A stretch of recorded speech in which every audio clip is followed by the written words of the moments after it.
One. देखो ये related to dirty price clean price है, ठीक है। तो पहले डर्टी प्राइस क्लीन प्राइस क्या होता है वो बता देता हूँ। देखो समझ लो 1 अप्रैल 2024 को आपने कोई बॉन्ड आपने कुछ कोई बॉन्ड खरीदा, ठीक है, समझ लो बॉन्ड खरीदा और 1,000 रुपये का बॉन्ड खरीदा। इतनी बात समझ में आती है। 1 जून 2024 को आपको इंटरेस्ट मिलने वाला है, ठीक है। 1 जून 2024 को आपको इंटरेस्ट मिलने वाला है और इंटरेस्ट है @12%, ठीक है। तो अप्रैल मई जून ना, तो ये 30 जून को मिलने वाला है, ठीक है। तो 3 महीने का इंटरेस्ट आपको हर क्वार्टरली इंटरेस्ट मिलता है, ठीक है। इतनी बात समझ में आती है। 3 मंथ का इंटरेस्ट आपको मिलने वाला है, ठीक है। तो आपको 1,000 का कितना पैसा मिल जाएगा 3 महीने के बाद? 1,000 के ऊपर 12% इंटू 3/12, 30 रुपया मिलेगा, ठीक है। तो यहाँ पे आपको 1030 रुपीज़ हो जाएगा, आपका वैल्यू बॉन्ड का 1030 हो जाएगा, ठीक है। इतनी बात समझ में आती है। क्योंकि 1000 रुपीज़ आपने इन्वेस्ट किया और 30 जून को आपको इंटरेस्ट मिलेगा, ठीक है। तो 1000 में 12% फॉर 3 मंथ ऐड हो जाएगा, तो 1030 इतना मिलेगा। बट इन बिटवीन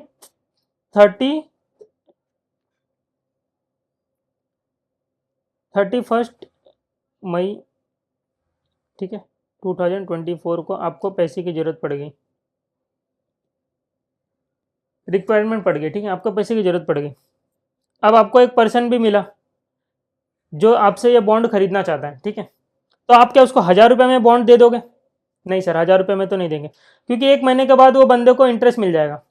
देखो सिंपल, 1 महीने के बाद, क्योंकि मई में अभी वो खरीदेगा और 1 महीना और होल्ड करेगा, जून में उसको पैसे पूरा 30 रुपया उसको मिल जाएगा, ठीक है। तो उसने 1000 में मेरे से खरीदा और उसको 30 रुपीज़ मिल जाएगा।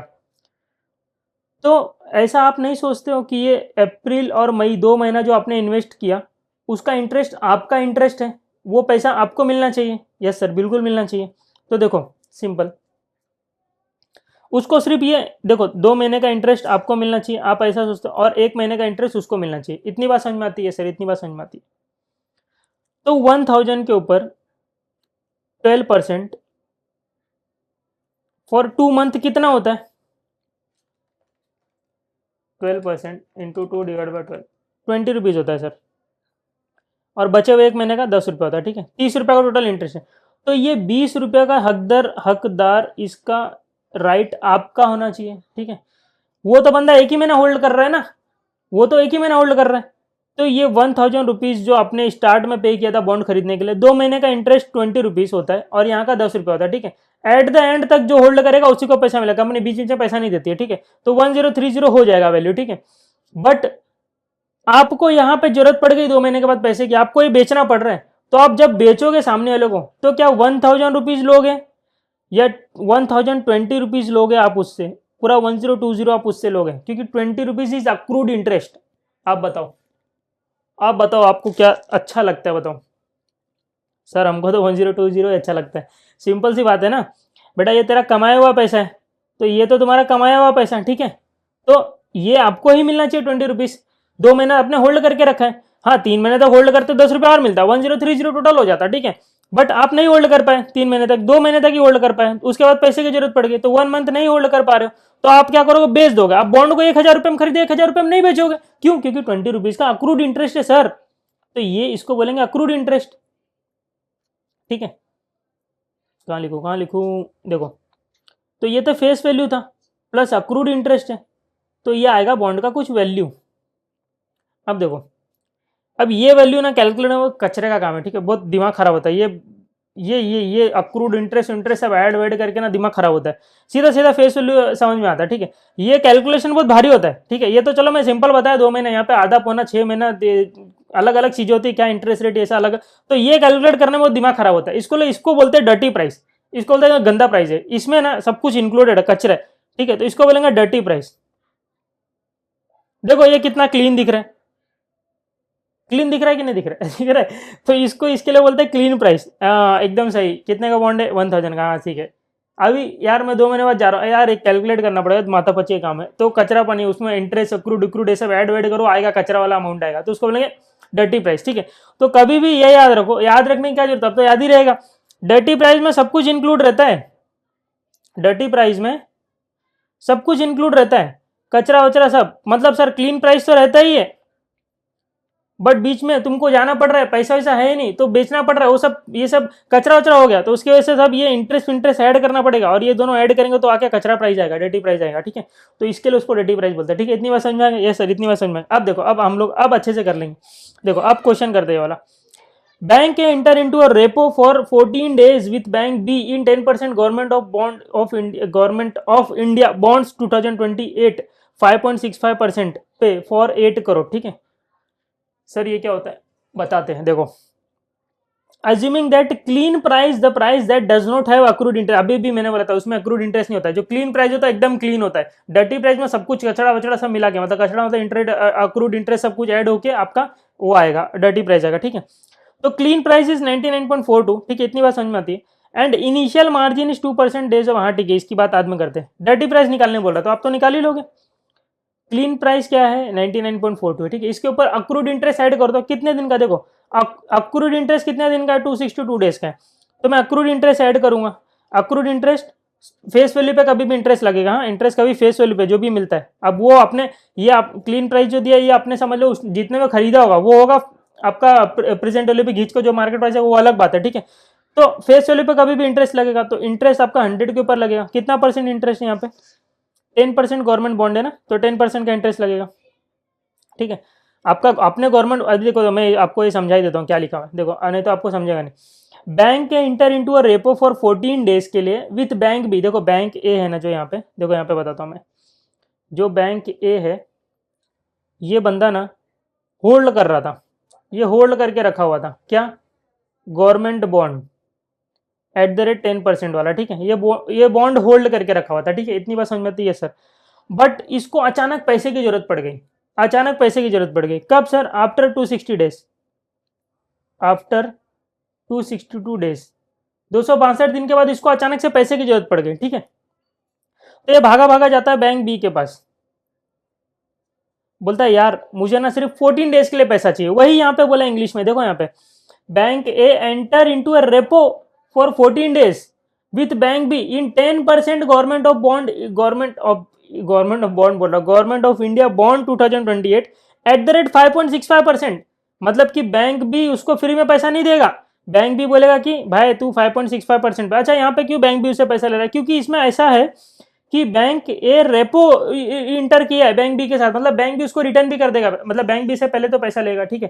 बोलेगा मेरे को 14 डेज के लिए पैसा चाहिए, 14 डेज लिखा ना, उसका तो उसको पैसा उसका रिटर्न भी कर देगा, ठीक है। तो बैंक भी फ्री में तो देगा नहीं, 5.65% इंटरेस्ट चार्ज करेगा। तो बैंक तो वैसे भी खुश है, बोलेगा मेरे को गवर्नमेंट बॉन्ड से 10% मिला, कोई बात नहीं है, ठीक है, टेंशन की बात नहीं है। फॉर 8 करोड़, ठीक है। अब आपको पूरा कहानी समझ में आएगा कि बैंक ए होल्ड करता था गवर्नमेंट बॉन्ड 10% का, 262 डेज के बाद वो बैंक बी के पास गया और बैंक बी को बोल रहा कि मुझे पैसा चाहिए 14 डेज के लिए, ठीक है। बैंक बी को बोल रहा है मुझे 14 डेज के लिए पैसा चाहिए, तो बैंक बी उसको 14 डेज के लिए पैसा देगा, ठीक है। अब यहां पे आता है क्लीन प्राइस डर्टी प्राइस का कॉन्सेप्ट, कि बैंक भी उसको कितना पैसा देगा, जितना उसका बॉन्ड का वैल्यू होगा, जितना उसका बॉन्ड का वैल्यू होगा। तो ये बैंक ये बोलेगा मैंने तो स्टार्ट में इतने में खरीदा था, बट मैं 262 डेज से होल्ड करके रखा हूं बॉन्ड को, तो आज मेरा वैल्यू ये है। तो ये जो वैल्यू निकालना ना इसी को बोलेंगे डर्टी प्राइस, क्योंकि इसमें क्लीन प्राइस तो है प्लस मेरा इंटरेस्ट अक्रू भी है 262 डेज का, तो वो प्राइस अलग आएगा बेटा, समझ में आ रहा है। देखो तो वही यहाँ पे बात चल रही है, assuming that clean price is 99.42, ठीक है, इनिशियल मार्जिन 2%। अब देखो बैंक भी उसको क्या बोलेगा, चलो मैं बता देता हूँ आपको। अब यहाँ पे तो पहले मैं निकाल लेता हूँ, अब आपको समझेगा। तो अक्रूड इंटरेस्ट अब मैं निकालूंगा 100 रुपीज के ऊपर, 100 रुपीज के ऊपर मैं इंटरेस्ट निकालूंगा, अक्रूड इंटरेस्ट मैं अभी निकाल रहा हूँ कि क्लीन प्राइस 99.42 है, तो डर्टी प्राइस कितना आता है। तो फेस वैल्यू 100 के ऊपर 10%, 262 डेज तक मैं होल्ड करके रखा हूँ ना, तो इंटरेस्ट आता है 7.28, ठीक है, 7.28 रुपीज। तो इफ क्लीन प्राइस इज 99.42 तो इंटरेस्ट लगेगा 7.28 और डर्टी प्राइस हो जाएगा 106.70, ठीक है। इतनी बात समझ में आती है सर, इतनी बात समझ में आती है, ये समझ में आ गया मुझे, ठीक है। इसने होल्ड कितना करके रखा है, होल्ड कितने का करके रखा है मिस्टर बैंक ए ने, गवर्नमेंट ऑफ इंडिया का जो बॉन्ड है वो 8 करोड़ का है। अब 8 करोड़ में मानता हूं फेस वैल्यू है, ठीक है, फेस वैल्यू 8 करोड़ है, तो